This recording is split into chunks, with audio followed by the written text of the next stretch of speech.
ভ্রমণ পিপাসু মানুষদের ভ্রমণের মাধ্যমে ব্যাপক পরিমাণে অভিজ্ঞতা অর্জন হয়। তার মধ্যে অন্যতম অভিজ্ঞতা হচ্ছে কেনাকাটা। নরমালি আমরা ভালো করেই জানি প্রত্যেকটা ট্যুরিস্ট স্পটে যেই জিনিসগুলো কিনতে পাওয়া যায় সেগুলোর প্রাইস কিন্তু বরাবরই হাই। যার ফলে যাদের আসলে পূর্ব অভিজ্ঞতা না থাকে তারা কিন্তু মাঝে মধ্যে স্ক্যামের শিকার হন।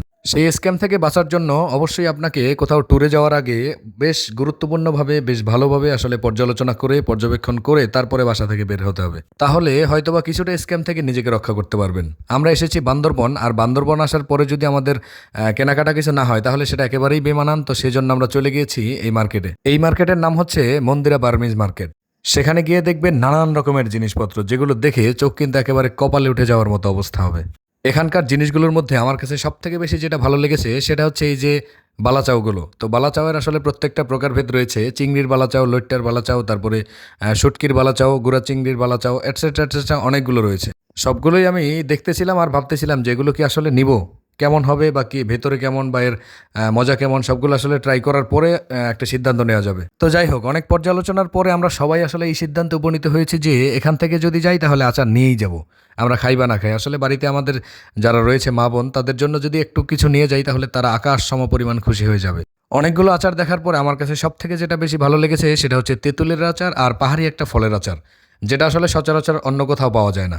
আমরা যেই দোকানটাতে রয়েছি সেই দোকানটার নাম হচ্ছে রং রাং কালেকশন। ভাই বিশ্বাস করেন, আপনারা এই বান্দরবনের বার্মিজ মার্কেটে যাওয়ার পরে যতগুলো দোকান দেখবেন তার মধ্যে সব থেকে এই দোকানদারের বিহেভিয়ারটা অসম্ভব সুন্দর ছিল।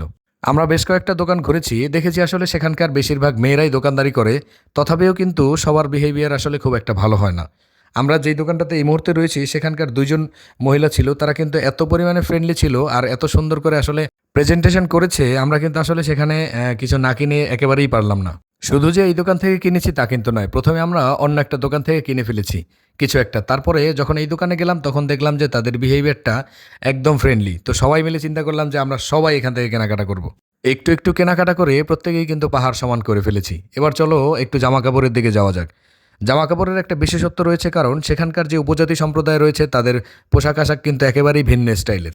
তাদের হাতে বানানো জিনিসপত্রগুলো অসম্ভব সুন্দর, যেটা আমরা ভিডিও অথবা পিকচারের মাধ্যমে দেখে থাকি। তো এই মুহূর্তে আমরা একেবারেই বাস্তবে দেখতে পাচ্ছি, আর সেগুলো দামাদামিও করতেছিলাম যে বাসায় মা বোন যারা রয়েছে তাদের জন্য নেওয়া যায় কিনা। সেখানকার জামা কাপড়ের মধ্যে যেগুলো রয়েছে সেগুলো কিন্তু আমাদের বাঙালি যারা রয়েছে তারা কিন্তু সচরাচর খুব একটা ইউজ করতে পারবে না, কারণ তাদের পোশাক আশাকের স্টাইলটাই একদম ভিন্ন। তথাপিও কিন্তু আমরা একটা কিছু চয়েস করে নিয়ে এসেছি, এবং সেটা ছিল সেখানকার শাল অথবা চাদর। যারা ভ্রমণ করতে ভালোবাসেন তাদের জন্য একটা পরামর্শমূলক শেষ বাক্য থাকবে, সেটা হচ্ছে কোথাও যাওয়ার পূর্বে অবশ্যই পর্যবেক্ষণমূলক পর্যালোচনা করে তারপরে যাবেন, কেননা নতুনভাবে সেখানে গেলে একটা না একটা স্ক্যামের শিকার হবেনই। আর সেই সব স্ক্যামের কথা কিন্তু কাউকে বলতেও পারবেন না এবং সহ্যও করতে পারবেন না। আর যদি বড় কিছু একটা হয়ে যায় তাহলে তো কোনো কথাই নেই, ব্যাপক পরিমাণে হ্যারাসমেন্ট হবেন।